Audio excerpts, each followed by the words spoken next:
लालगंज विधानसभा क्षेत्र से हमारे बड़े भाई आदरणीय आदित्य कुमार राजा जी को कांग्रेस ने काफी सोच समझकर एक अति पिछड़ा समाज के उत्थान की बात जो कांग्रेस कर रही है, इसलिए राजा भैया को उन्होंने टिकट दिया।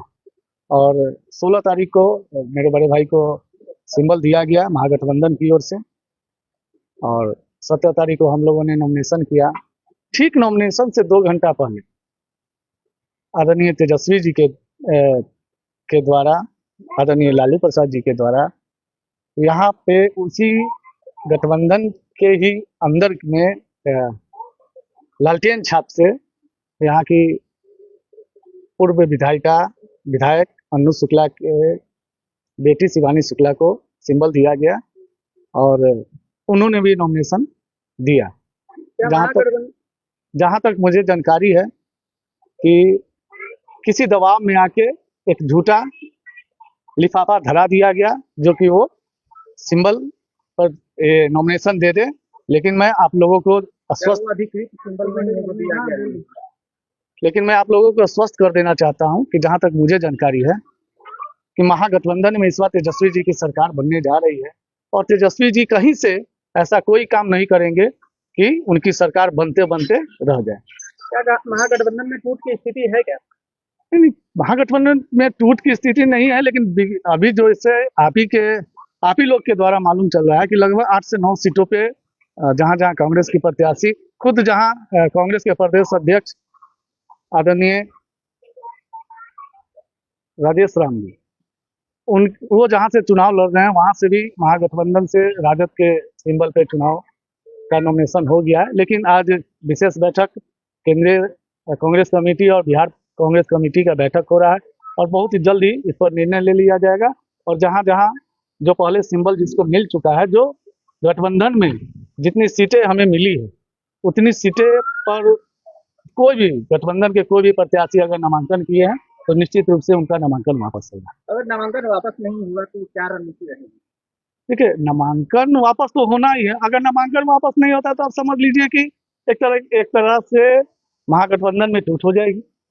और अगर ऐसा होता है तो आने वाला जो दूसरे चरण का मतदान या नॉमिनेशन जो भी होगा उसमें कांग्रेस 122 सीट पर अकेले चुनाव। ये आपका कहना है कि कांग्रेस कमेटी का कहना है?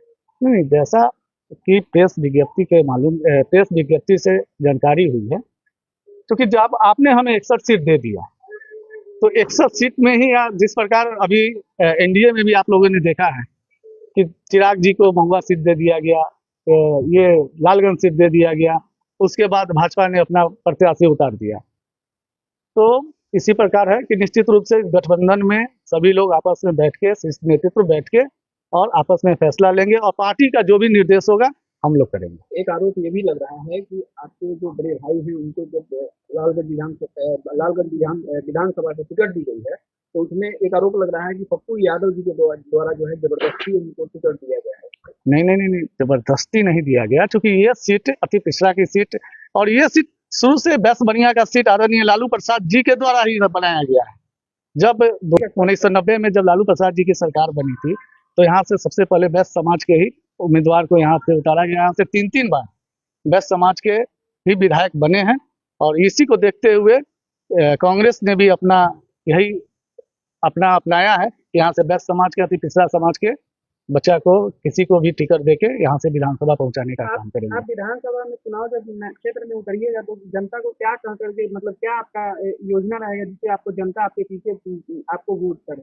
जैसे देखिए, मेरा मुख्य शुरू से ही विकास का एक बहुत मेरे अंदर विकास करने का एक जज्बा है। आप देख भी सकते हैं, जब से मैं जिला परिषद अध्यक्ष बना हूँ तब से लगभग 25 सालों में 20 सालों में जो भी काम पंचायती राज में जिला परिषद के माध्यम से जितना काम नहीं हुआ था उतना काम मैं अकेले 1.5 साल में अभी तक किया। और यही सब लालगंज में पिछले कितने सालों से, जो भी 15 सालों से तो खुद अनु शुक्ला जी और मुन्ना शुक्ला जी विधायक रहे, लेकिन क्या किए नहीं किए वो सारी जनता जानती है। उसके बाद फिर अभी भाजपा के विधायक है, सिर्फ बोलते हैं मुरेठा बांधते हैं, तो सिर्फ मुरेठा बांधने से और बोलने से कोई काम नहीं होने वाला है। लालगंज के लोगों को कैसे विकास हो ये हम लोगों ने अपना स्ट्रेटजी बनाया है और निश्चित रूप से लालगंज को बिहार में नंबर 1 विधानसभा बना के आप लोगों को दिखाऊंगा। यहाँ वैशाली विधानसभा के जनसुराज के लिए तैयारी कर रहे हैं। और फिर बाद में बातें क्या कुछ हुई, आप पे आरोप लग रहा है कि आप बी टीम के रूप में काम कर रहे देखिए, जनसुराज से ठीक है, मैं मानता हूँ कि जनसुराज से हमने यहाँ से तैयारी शुरू की है, लेकिन जनसुराज ने हमें सिंबल नहीं दिया, और जब हमें सिंबल नहीं दिया तो मेरा क्या अधिकार बनता है कि मैं जबरदस्ती निर्दलीय चुनाव तो लड़ नहीं सकता। इसी बीच में हमारे बड़े भाई को, जो कांग्रेस में काफी दिनों से प्रयत्नशील थे, कांग्रेस में अपना हाथ लगाए हुए थे और काम भी कर रहे थे, उनको कांग्रेस ने बुला के सिंबल दिया है, तो हम उनके समर्थन में हैं। क्या लगता है कि तेजस्वी यादव बोले हैं कि हर युवाओं को इस बार जॉब देंगे, उस पर कुछ कहना हैं। चाहिए? हर घर में एक नौकरी। देखिए, सरकार जब बनती है तो कहीं ना कहीं से तो इस पर विचार किया ही जाएगा ना। जब वो 17 महीना उप मुख्यमंत्री थे तो 5 लाख नौकरी देने का काम किया है, तो क्या लगता है कि वो फैक्टर हो सकते हैं क्या बिहार को बदलने के लिए? देखिए, जितना मजबूती से इस बार महागठबंधन एक दूसरे के साथ मजबूती से खड़ा होकर चुनाव लड़ रही है, अगर ये मजबूती अगर रही तो निश्चित रूप से महागठबंधन की सरकार बनेगी। अगर ये मजबूती टूटी तो फिर हमको नहीं लगता है कि आने वाले समय में भी फिर कभी महागठबंधन की सरकार ये कब बनेगी। तक क्लियर हो सकता है कि गठबंधन है या टूट गया है?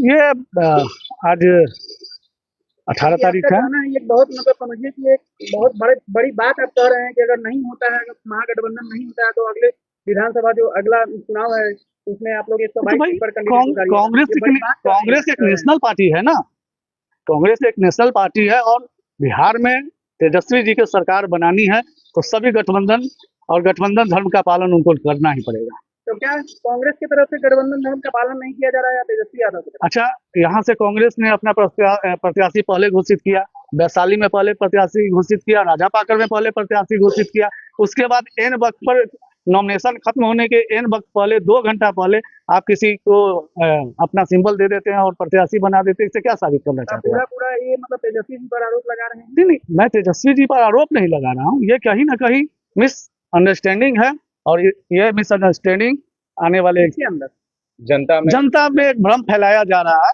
किसके तरफ से फैलाया जा रहा है? प्रत्याशी के द्वारा कि हमें राजद से सिंबल मिल जाए। मैं आप लोगों से ही पूछ रहा हूँ कि आपने सिंबल देखा है?